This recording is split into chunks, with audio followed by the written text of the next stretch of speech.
Hey guys, and welcome back to my channel for another video in my history series. I'm really excited for today's episode because probably the most exciting thing that's happened to me in quarantine is that I've become obsessed with Six the Musical. We all know by this point I'm a massive musical fan, and yes, I know it's shocking that it's taken me so long to get into it, but I'm here and it is amazing. For those of you who aren't musical nerds, Six is a modern retelling of the lives of the six wives of Henry VIII. We tend to focus so much on Henry VIII in history and the fact that he had six wives: divorced, beheaded, died, divorced, beheaded, survived. But we don't actually really focus so much on the lives of the wives individually. Inspired by my intense love for Six the Musical, today we're going to look at each of the six wives and how they ended up where they did. Of course, this video is sponsored by Magellan TV. As you probably know, we have an ongoing sponsorship, and I know that so many of you have already signed up to Magellan TV.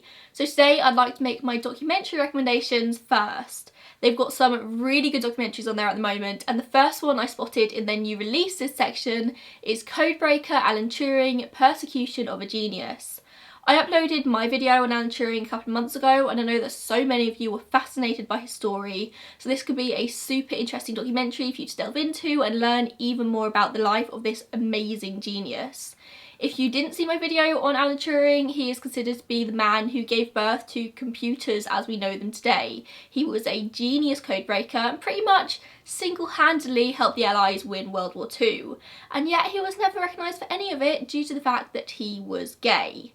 His story is heartbreaking, and this documentary really does him justice.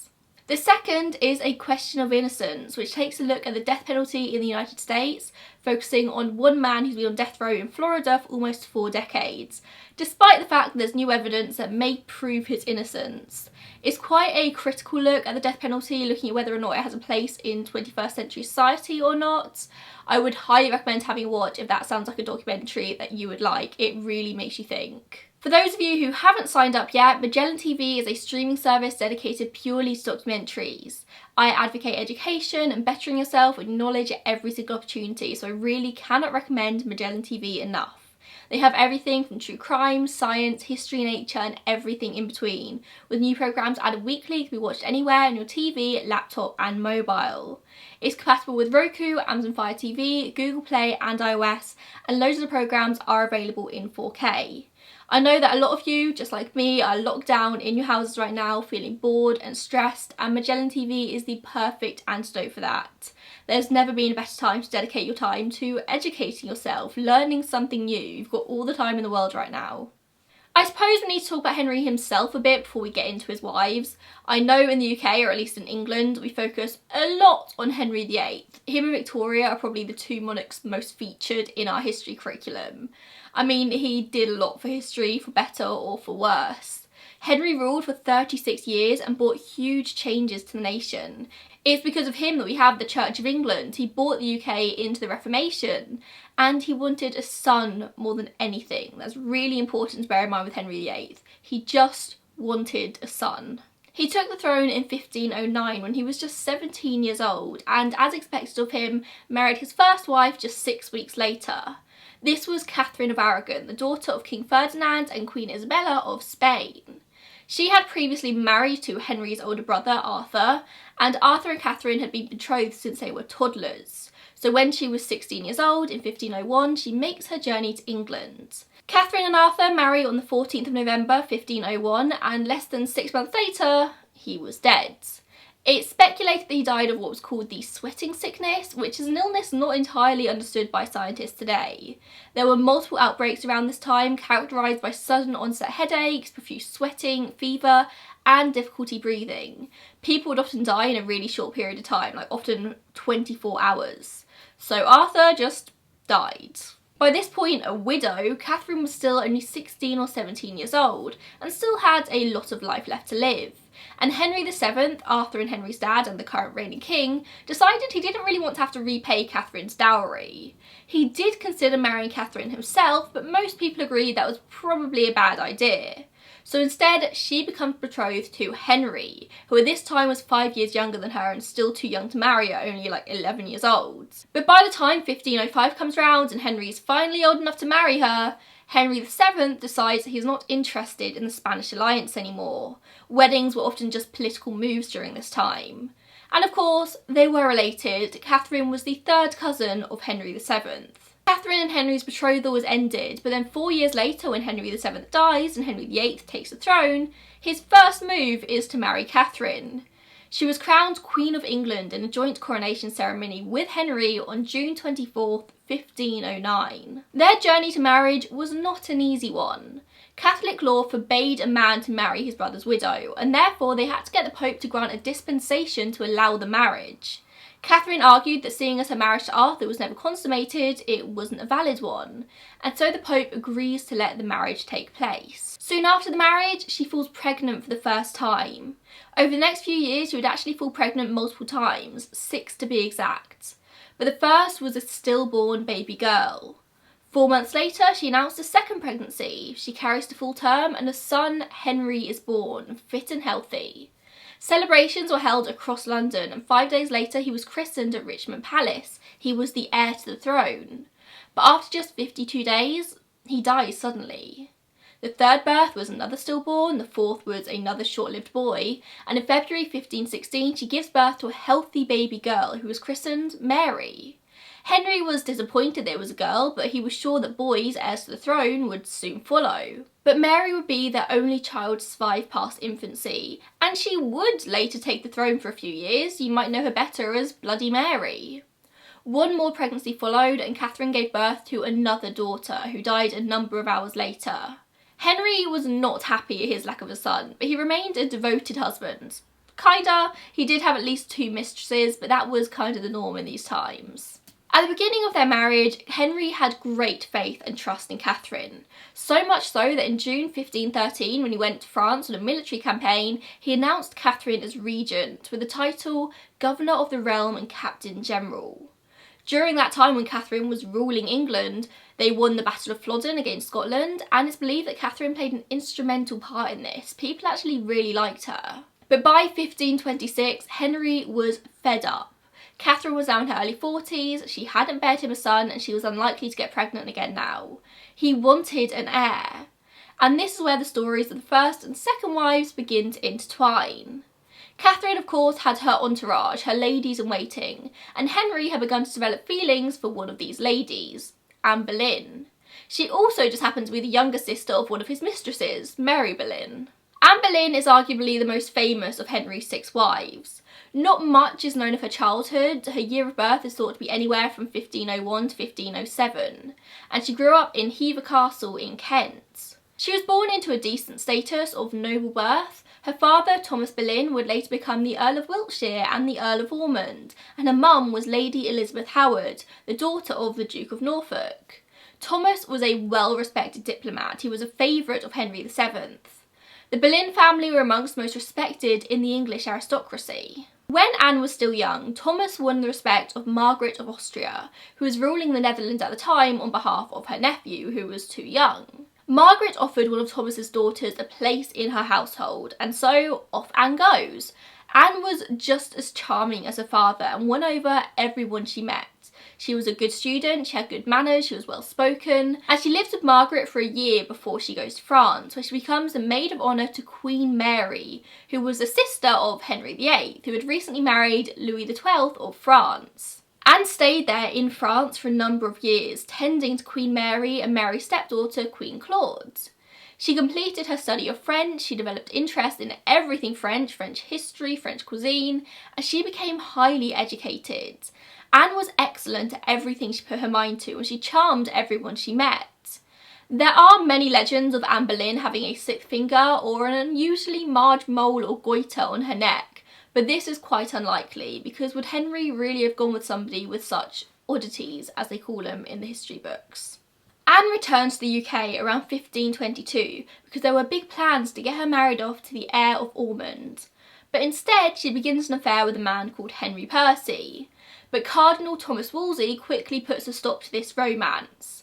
Wolsey was close friends with Henry VIII, and it's possible that he actually stepped in to remove Percy from the scene because Henry was already interested in Anne by this point. We don't know that for sure though, and Anne and Henry wouldn't actually begin their affair until 4 years later. When Henry first started pursuing Anne in 1526, it's likely that he sought to make her his mistress, but rumour has it that Anne denied all of his advances. She wasn't interested. She wanted to be queen or nothing. Henry ends up courting Anne for around 7 years, but likely proposed to her within about a year of this. Henry wasn't much of a writer in his time. He actually hated writing, and there are very few letters written by him that have been preserved by history. But 17 love letters to Anne remain to this day, and they're preserved in the Vatican Library. He was apparently enamoured by her, but thought they didn't actually have sex until not long before they got married. She really held him off. By this point, Henry had been married to Catherine for almost 25 years, and he just lost all interest. She hadn't given him an heir. So Henry, bored of Catherine with this new beautiful Anne Boleyn on his arm, decides he wants an annulment. And it seems like it was actually technically an annulment, not a divorce, as history says. He begins to petition the Pope to allow him to annul his marriage to Catherine, apparently without even letting her know first. But she contacts the Pope herself saying she doesn't want an annulment, and the debate goes on for years. Henry used the fact that Catherine had previously been married to his brother as his argument against the marriage, the very thing they'd fought against all those years earlier to get married in the first place. He claimed that Catherine's inability to provide him with an heir was a sign that God did not approve of this marriage. Catherine contested this, obviously, saying that her marriage to Arthur had never been consummated, so it didn't count at all. An annulment would have meant that Mary, their only surviving child, would technically be a bastard, and Catherine would be left with zero power. By 1528, even though the argument over the validity of Catherine and Henry's marriage was still ongoing, Anne started appearing at court. She was Henry's queen in every way, appearing in policy and in state, just not his beds. She was not well liked throughout England. People actually really openly disliked Anne. She was not their queen, and most people supported Catherine throughout all of this. But it seems that everything came to a head in 1533 when Anne fell pregnant. She'd clearly given in and agreed to sleep with Henry before she was queen. Henry had to do something, and so the Reformation begins. This child could not be a bastard. What if it was the heir that Henry so desperately wanted? Something had to give. So Henry rejects the Pope and the Catholic Church and instead has the Archbishop of Canterbury grant the annulment. Technically, Henry could have still been married to Catherine at this point, but in his head, that marriage never counted. And as he was the new supreme head of the Church of England, he could do pretty much whatever he wanted. Catherine was forced to renounce the title of Queen and instead became the Princess Dowager of Wales. Henry and Anne had actually secretly married a few months earlier before this all even took place, and the plans for Anne's coronation began. On June 1st, 1533, she officially became the Queen Consort. She moves to Greenwich Palace and gets ready for the birth of her baby, which was surely going to be a son, right? Nope. In September 1533, she gave birth to a girl who was christened Elizabeth, later known as Elizabeth I, Queen. Anne knew that her marriage was propped up on her ability to provide Henry with a son, and they got straight back to it. Over the next 2 years, she miscarried twice, both reported to have been boys. Henry started to grow restless once again, and Anne became to fear that not only her marriage, but her life rested on her ability to birth a baby boy. Because by this point, Catherine of Aragon had died, and despite the rumours that had persisted over the centuries, Anne and Henry probably did not poison her. With Catherine dead, there would be no question over legalities if Henry decided to marry again. It was questionable if Anne and Henry's marriage was ever even legal at all. And we all know that Henry liked to twist the law to get what he wanted. I mean, he literally made up his own church, his own religion, to get what he wanted. But it wasn't only that concerned Anne. By this time, Henry already had his sights set on somebody else, Jane Seymour. Anne had caught them together, showing more affection than a lady-in-waiting should be showing towards a king. Jane had likely been one of Catherine's ladies-in-waitings while she was queen, but when Catherine was replaced with Anne, she begins waiting on her instead. It's likely that he first noticed Jane around 1535, when the king went to stay at the Seymour family home in Wiltshire, but the first evidence of a love affair between them was in 1536. It was becoming very obvious that Henry had very little interest in Anne. Jane was a very opposite woman. She was calm and gentle, or at least she appeared to be. Some say that Jane never fully understood the role she would be playing if she agreed to a courtship with Henry. Others say that Jane knew what she was doing the whole time and she was just a very smart woman, that she intended to become queen. Regardless, Henry was besotted. Anne had been queen for just 3 years at this point, and she was around 35 years old. As with a lot of history, we don't know for sure exactly what Anne did that sealed her fate as being the first wife to be famously beheaded, but it seems that the majority of historians believe that Anne Boleyn was actually an innocent woman who was framed, either by her husband or by her husband's most loyal servant, Thomas Cromwell. I wanted this video to focus on the wives, so I'm not going to go into too much detail about why Thomas Cromwell hated Anne so much. There's a lot of politics behind it, but he just really, really hated her.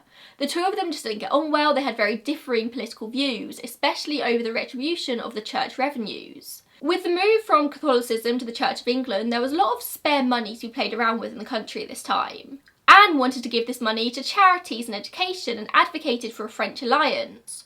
Cromwell wanted to give the king the money and then take his own cut, but also wanted an alliance with the Holy Roman Empire. So rumour has it that Cromwell set Anne up. She was charged with having sexual relationships with 5 courtiers, including her very own brother George Boleyn and the king's best friend Sir Henry Norris. According to the indictments, not only did Anne sleep with them as a result of her frail and carnal appetite, but also conspired with them to kill the king. Looking back on it now, we can see that these indictments really don't make much sense. The dates of these apparent dalliances don't match up, and for a lot of the dates that they put down, Anne wasn't even present at the places where she apparently had these affairs. The best example of this is that on the date in October 1553 when Anne was apparently sleeping with Sir Henry Norris, she was actually still confined to the chambers after the birth of her daughter. But the indictment apparently had this covered and added the addendum several times before and after, just in case anyone had any doubts. In Tudor law, defendants were guilty until proven innocent, and the burden of proof was on the accused. Anne basically had to prove her own innocence, which is pretty hard to do when you're up against some of the most powerful people in the country. Trials back then weren't quite as legal as they are nowadays, and most of the time the defendants wouldn't even be told the charges against them, so it was kind of impossible to defend yourself. Anne's case was considered to be a case of high treason. Not only was Anne put on trial for her apparent crimes, but so were all of the people that she'd apparently slept with. Despite trials back in the Tudor time being a bit of a shit show, some of the men actually did show up and defend themselves shockingly well, but regardless they were all found guilty and condemned to death. It's rumoured that the hangman of Calais, the best beheader in the business, was called to London even before the trial had ended. They knew that all of these people were going to be executed before the trial had even started, to be honest. The men were all executed on Tower Hill on the 17th of May 1536. The very same day that the Archbishop officially declared the annulment of the marriage between Anne and Henry VIII. Anne's execution was scheduled for the very next day, the 18th. However, the execution was delayed when Thomas Cromwell ordered that the Tower was cleared of strangers, of foreign diplomats. He didn't want these foreign people going back to their own countries and telling the story of how England beheaded its very own queen.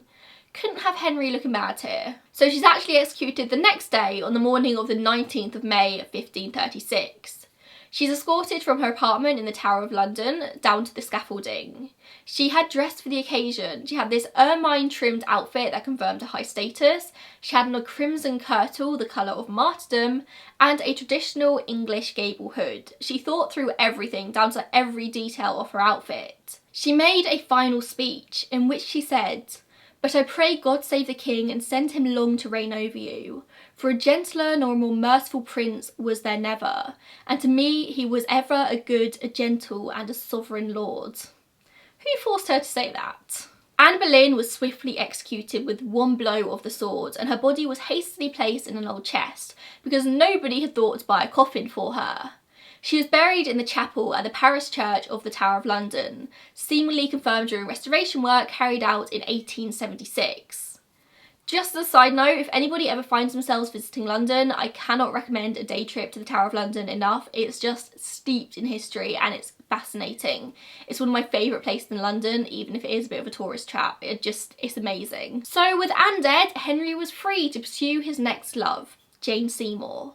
And he didn't hang around. Within 24 hours of Anne's execution, they were officially betrothed, and on the 30th of May, they were married.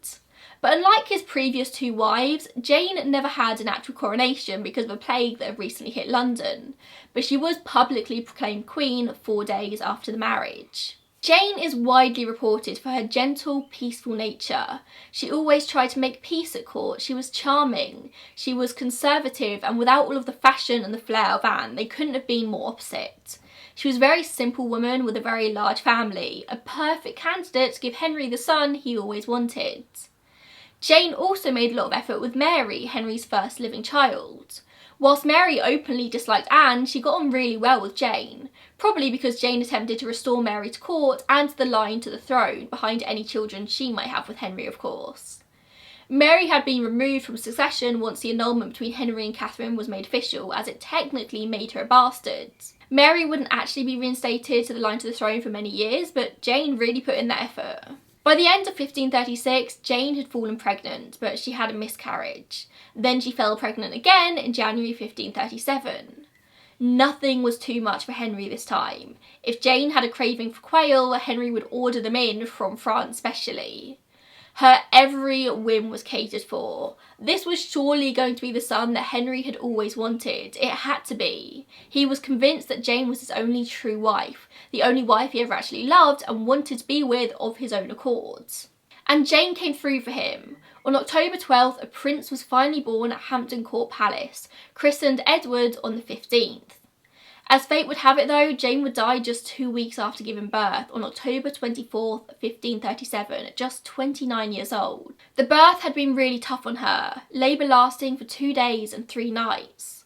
We don't know for sure the cause of her death, but it was linked to the birth and labour in some way, they're sure. And Henry was devastated. His true love died. Whether she was genuinely his true love or he just liked her a lot because she finally gave him an heir, we're not so sure. But she was the only one of his wives to receive a queen's burial, buried at St George's Chapel at Windsor Castle in November, and the only wife to be buried alongside Henry at his request. After her death, he wore black for a solid 3 months. It wasn't long after this though that arrangements would start to be made for his next marriage, although he would remain single for 2 years. Perhaps showing that he genuinely mourned and missed Jane. It was also during this time that he gained the weight that he is so famous for today, perhaps turning to food as a way to deal with his emotions. It seems he really did love Jane. It's likely Thomas Cromwell who began the inquiries into his next bride, deciding to look overseas. Henry had chosen his first 3 marriages himself, and none of them had exactly gone to plan, so he couldn't be trusted anymore.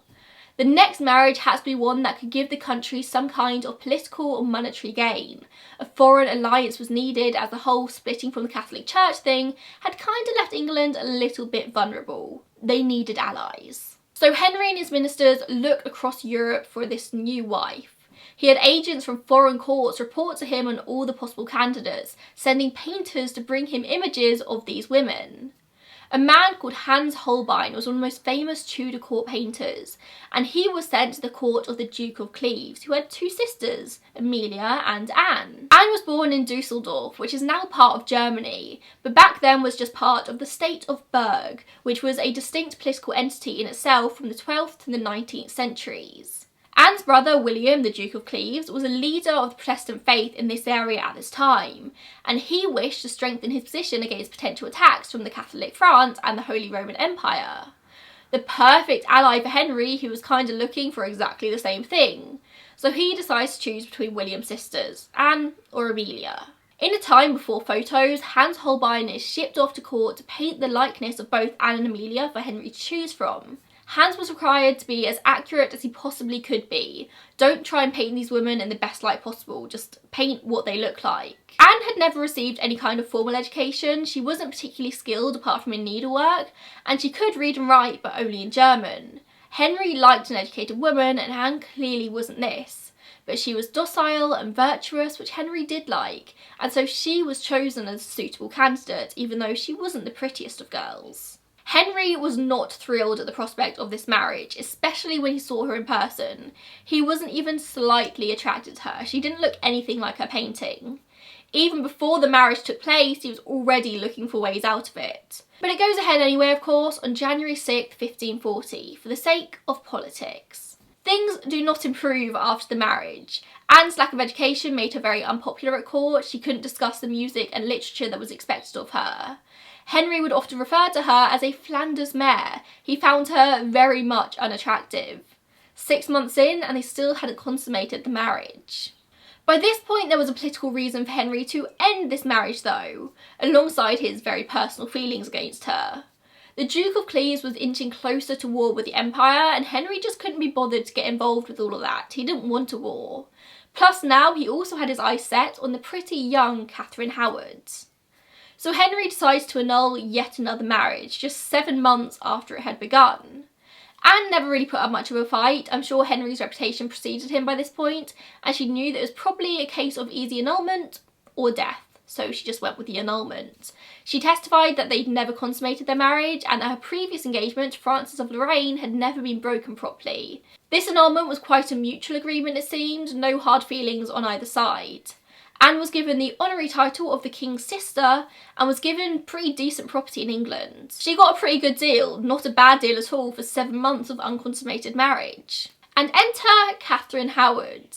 She was actually a first cousin of Anne Boleyn and a second cousin of Jane Seymour, keeping it in the family. And she first came to court at the age of 19 as a lady-in-waiting to Anne of Cleves. Henry showed her attention and she reciprocated in kind. The Howards may have had their own motivations behind wanting Catherine to catch Henry's attention as well. The Howards wanted more influence in the country, and what better way to do that than getting a family member married off to the king? Whilst Catherine was of aristocratic pedigree, her family had very little money. The money in the estate always goes to the oldest son, and Catherine's father simply wasn't the oldest son, so he didn't get any family money.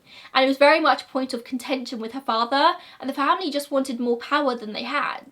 It also seems that they might have wanted to restore Catholicism to England, being a devout Catholic family themselves, and they might have thought that by planting Catherine within the royals, they may have had a chance at doing so. Like I said, everything was political. Before young Catherine and Henry met, her mother had died and she'd been sent to live in the care of her father's stepmother, the Dowager Duchess of Norfolk. It was pretty common to send your children off to aristocratic households in this time to be trained in the things that were important to a lady: music, literature, languages, reading and writing. But the Dowager Duchess of Norfolk was often away from the house, and so Catherine had the time of her life with the older girls also living there. She was a very bubbly and vivacious girl. She had a very free spirit. She wasn't particularly religious or interested in her education, and she was considered to have very few prospects. By the age of just 13 or thereabouts, we don't know her exact birth year, she was involved in a romantic relationship with her music teacher at the house, Henry Manox. He'd been employed to teach her to play the virginals, a keyboard type of instrument, but apparently went above and beyond his teaching duties. He was probably in his late 30s at the time, and Catherine was little more than a child. Even by the standards of the 1500s, this was a wholly inappropriate relationship, and it's thought that Manox groomed her over the period of a couple of years. They definitely had some kind of a sexual relationship. Eventually their relationship ceased, and Catherine was pursued by someone else, Francis Derham, who was a secretary at her grandmother's household. Now Francis and Catherine almost undoubtedly became lovers, having a sexual relationship. They referred to each other as husband and wife, and Catherine undertook a lot of wifely duties, such as looking after his money whilst he was travelling. Except, of course, they weren't actually married. A scandal. Most of the staff at the house knew of the relationship between these two. It wasn't the biggest secret in the world, but the Dowager Duchess put an end to it as soon as she found out, likely around 1539. Some rumours say that Manox was actually the one to tell the Duchess in his jealousy.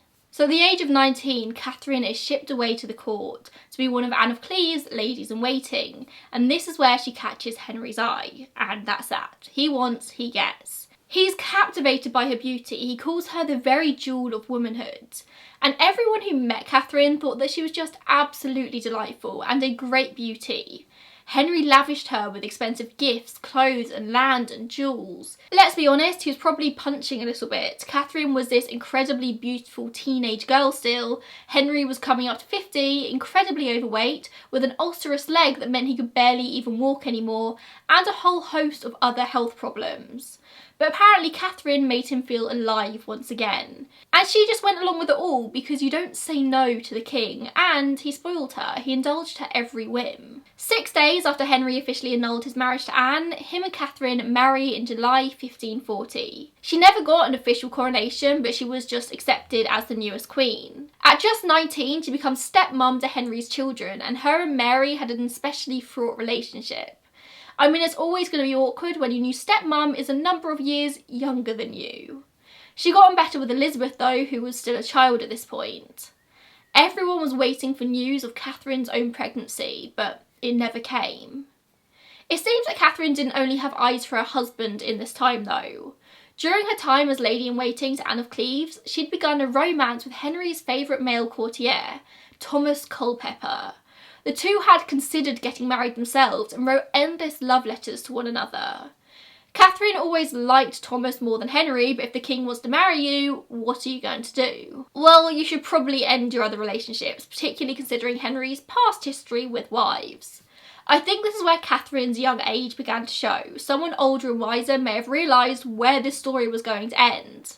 But Catherine continued seeing Thomas Culpeper, and it's reported that staff at the palace would actually help arrange their secret meetings. You can't really blame her wanting to seek the company of men closer to her own age, but it was dangerous. In 1941, rumours began to fly of Catherine's apparent infidelity, but weirdly it wasn't actually her current affair that did her in. It was the rumours of her previous sexual relationships. People who had witnessed her earlier sexual behaviour at the Duchess's house contacted her for favours in return for her silence. She was continuously blackmailed. People wanted jobs within the court, people wanted money. One man called John Lascelles tried to persuade his sister Mary to get a job in the Queen's royal chamber, but Mary refused, saying that she'd witnessed the Queen's sexual promiscuity whilst they were living together years earlier at the Duchess's house, and Mary said she wanted nothing to do with this. John was just shocked at this absolute scandal, and he goes to the current Archbishop of Canterbury, Thomas Cranmer, with this news. So the Archbishop interrogates Mary and finds that Catherine had indeed had sexual relations before her relationship with the King. Cranmer, who was the head of the Church of England at the time, saw this as a chance to topple his rivals, Catherine's very powerful Catholic family, or at least her extended family. Cranmer begins an investigation and finds out that people have been seeing Thomas Culpeper sneaking out of the Queen's bedchambers. He finds a love letter written in Catherine's very distinctive handwriting in Culpeper's room. By November 1541, Cranmer had enough evidence against the Queen that he could inform the King of her misconduct. He either writes a letter or a full-blown warrant, letting the King know what was going on. And so, on the 7th of November, Catherine is arrested and questioned. She denied ever having sex with Manox, but admitted that there was sexual contact between the two, most likely unwilling on her behalf. But there was also her relationship with Francis Derham, which threw the whole royal union into question. Francis and Catherine called each other husband and wife, and they had sex. According to the canon law enforced by the church, this technically would have made them married, and therefore invalidated her marriage to the king. Some sources say that Catherine claimed that Francis raped her, that she never willingly had sex with him. But on top of all of that, there was also her relationship with Culpeper, although weirdly that did seem to be the least of their worries. They were much more concerned about the relationships before her marriage to the king. Manox, Derham and Culpeper were all arrested and tortured until they confessed, although it seems that Manox may have actually been released pretty soon after. Catherine was stripped of her title as queen and imprisoned at the new Sion Abbey in Middlesex, where she would remain all winter. She would never see the king again, and he could quite simply have just annulled this marriage, especially considering that it was technically invalid because of her marriage to Derham. But that wasn't going to be enough for Henry. He was embarrassed. Both Culpeper and Derham were found guilty of high treason and executed, their heads put on spikes on London Bridge, where they would remain for many, many years. Catherine remained locked up in a kind of limbo until February 1952. Parliament literally had to put through a new bill that made it treason for a queen consort to fail to disclose her sexual history to the king within 20 days of their marriage, or to incite somebody to commit adultery with her. This made it so that she had retroactively committed a crime and she was unequivocally guilty. There was no trial that had to be held. Catherine was to be executed for her crimes. That weren't crimes at the time, but were crimes now. As she was escorted to the Tower of London the day before execution, she panicked and screamed, trying to fight her escorts to the boat away. She would have had to have passed underneath the heads of both Derham and Culpeper on that boat journey. Urban legend says that her last words were, "I die a queen, but I would rather have died the wife of Culpeper." But it's likely that this wasn't true. She probably made a speech about sins and forgiveness and how she deserved to die for betraying the king. While she was going to die regardless, and it likely wouldn't have meant much to her no matter what she said, if she had said something out of line, it's likely the king would have executed her entire family. She died terrified. And so we move on to the final wife, yet another Catherine, this time Catherine Parr, and the wife to finally outlive Henry VIII. She was actually named after Henry's first wife, Catherine of Aragon. Her mum Maud was a lady-in-waiting to Catherine of Aragon, and her dad, Sir Thomas Parr, was in the court of Henry in his early reign. Thomas Parr died very young, leaving Maud to care and provide for her 3 children alone, and Maud did a very great job with them, especially considering society at the time. Catherine was provided with the best education possible growing up, and she just had this lifelong passion for learning, which you can really tell in her later life. She was fluent in French, Latin, Italian, and began learning Spanish while she was queen. Now, Henry was actually not Catherine's first husband, which is funny when you consider that's exactly what the previous Catherine was executed for. She was first married to Edward Burgh when she was just 17 years old, and he died a few years later. She then married John Neville when he was 41 and she was 22. He died almost a decade later, and Catherine was widowed once again. It's at this point that she actually sets her sights on Thomas Seymour, the brother of Jane Seymour. But unlucky for her, Henry had had his sights set on her. By this time, Catherine had established herself as part of the household of Lady Mary, Henry's first daughter. Catherine had used her mother's friendship, who was now dead, with Catherine of Aragon, Mary's mother, to worm her way into the household. And instead, Henry decides that Catherine is to be his next wife. She wanted to marry Thomas Seymour, not Henry, but you don't say no to the king, especially considering his track record by this point. So Thomas was actually shipped over to a posting in Brussels to remove him entirely from the king's court. Catherine and Henry married on July 12, 1543 at Hampton Court Palace. Just a small ceremony attended by about 20 people, because Henry couldn't really justify the big weddings anymore, could he? She was given the title of the Queen of England and the Queen of Ireland, following Henry's recent adoption as the King of Ireland. That's a drama for a whole other video entirely. Catherine was considered to be a good woman and a good queen. She was responsible for reconciling Henry with his 2 daughters, Mary and Elizabeth, who he didn't really like just because they were girls. She was part of the reason why they got reinstated to the line to the throne. She also had a very good relationship with his son Edward. When Henry went on a campaign to France for the summer of 1944, he left her as his regent. She ruled the country as she saw fit, and he was happy with that. For all intents and purposes, she actually did a very good job, or at least some people thought so. You see, Catherine had very controversial religious views for the time, which caused quite a lot of drama. She was interested in the Reformed faith. She'd been brought up a Catholic but became sympathetic to the Protestants, and the people were not happy about it. At one point there was actually a plot for her arrest on the grounds that she had banned books in her possession. There was a warrant out for her arrest and everything, but it was dropped when somebody actually told the Queen about the plans.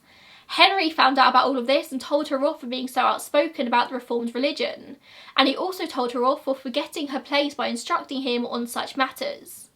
You see, despite the fact that it was him who split from Rome and started the Church of England, he never became Protestant himself. He was devoutly Catholic until the day he died, and he expected his wives to go along with his views. Towards the end of his reign, he actually passed the 6 Articles, which meant that the Church remained Catholic. Protestants who denied the Catholic faith were persecuted, sometimes even executed. Yes, it's all very hypocritical, yes, it's all very confusing. Henry just wanted to be able to divorce his wives in peace. That's all he wanted. He was still a devout Catholic. He and Catherine actually nearly split over the whole religion arrest warrant thing, and there were rumours that he was attracted at this time to one of her very close friends, but she managed to reconcile with him, saying that she only argued religion with him to take his mind off the suffering caused by his ulcerous leg and all his other royal troubles. She stroked that big ego of his, and she was spared. It became clear that Henry was nearing the end of his life by this point. Before his death, he made sure that Catherine would be looked after afterwards. She was given an allowance of £7,000 a year, and although she would officially be Queen Dowager, she was to be given the respect of the Queen of England, as if he was still alive. Proof of his very deep faith in her. Henry died at Whitehall on January 28, 1547, aged just 55. As he'd requested in life, he was buried at St George's Chapel at Windsor Castle next to his one true love, Jane Seymour. In a kind of full circle moment, Catherine soon goes on to marry Thomas Seymour, Jane's brother, and the uncle of the current reigning king, Edward VI, who took over shortly after his father's death. Jane and Thomas married in secret towards the end of May, and it caused a family scandal. The king, Edward, disapproved, and Mary was furious. She even wrote to her half-sister Elizabeth asking her not to interact with Catherine anymore, just freeze her out. Except Catherine, it seems, was actually technically Elizabeth's guardian at this point, and she took her under her wing. In 1548, Catherine fell pregnant to Thomas, a surprise to everyone she had failed to fall pregnant in any of her other 3 marriages. But during this time, Thomas starts to take an interest in Elizabeth. There are actually rumours that he'd plotted to marry Elizabeth before Catherine became available again. Elizabeth was sent away and never saw her beloved stepmother again, although they did write to each other. This wouldn't teach Thomas the lesson though, and he would continue to try and marry Elizabeth, although he was married to Catherine, and he actually got himself arrested for it and later beheaded for treason. Catherine and Thomas had also taken on a ward in the form of Lady Jane Grey, who would later be known as the 9 Days Queen. In all the drama, Catherine and Lady Jane Grey would move to Sudeley Castle, where she would spend the last few months of her pregnancy, as she just spent her time educating Jane. Catherine gave birth to her daughter, Mary Seymour, named after the stepdaughter who tried to freeze her out, on the 30th of August 1948. She would die 5 days later from childbed fever, and her funeral would be the first Protestant funeral held in English. Lady Jane Grey was her chief mourner, and nobody really knows what happened to baby Mary Seymour after this. Many think she likely died as a child. And that is the story of Henry VIII's 6 wives. History makes for better drama than most TV shows, I'm sure. It's interesting to see how these women were treated as nothing more than property. Henry's way to get an heir and strengthen foreign alliances. He didn't see them as people. One wrong move and they were out or dead. I'm sure Catherine Parr breathed a sigh of relief when Henry died before her. Thank you so much for watching this video. Henry VIII really is a fascinating monarch to learn about, but if there are any other monarchs that you want me to talk about in this series, then make sure you leave them down below. I'm planning something on Victoria at some point. Victoria is also just as fascinating. Thanks so much for watching, and I'll see you in the next one. Bye guys.